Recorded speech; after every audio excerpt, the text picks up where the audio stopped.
Tune in. Where's tune in? Right there. It's raining, so I'm counting.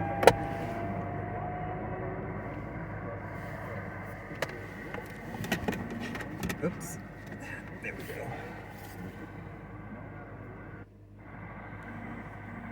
Save that. Ah. Favorites.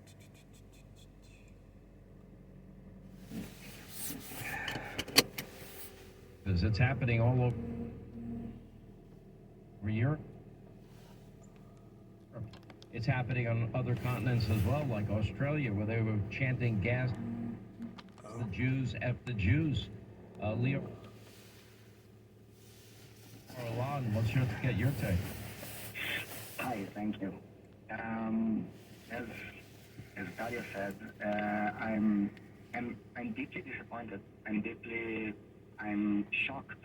It's something that I never thought it would happen here in the USA, not to say here at MIT, allowing for calls for genocide, not condemning calls for genociding, giving the legitimate to calls for genocide.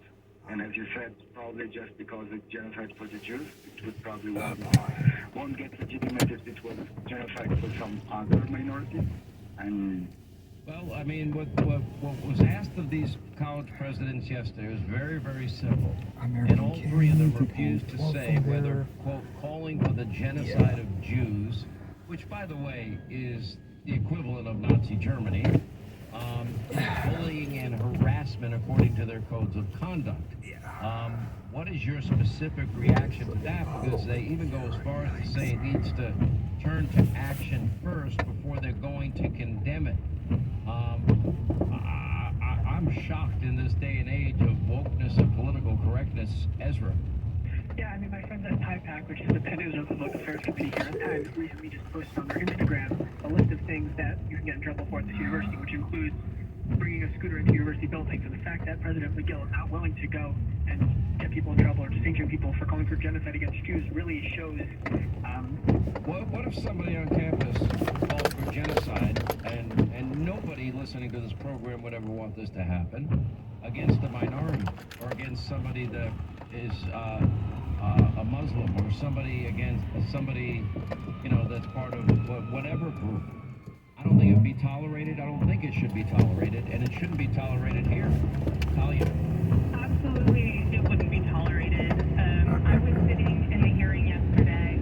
I was sitting 3 feet away from President Gay of Harvard, and I think what struck me the most was the smugness with which they, refused to answer this very simple question. As you said, if any other group were named besides Jews, it would be a very clear answer. Any other minority that has, historically been persecuted in this country and around the world, it just would not be acceptable. And unfortunately, for some reason, it's different with Jews.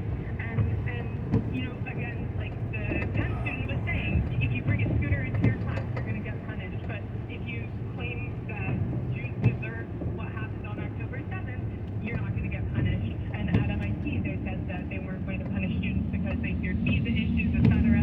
They're punting these issues, they're punting these disciplinary processes to committees that aren't actually doing anything. And it's really making the atmosphere at all of our universities very toxic and it's hard to exist as a Jew on these campuses. All right, quick break. When we come back, we'll talk to students and how they're being treated, Jewish students on college campuses here in America.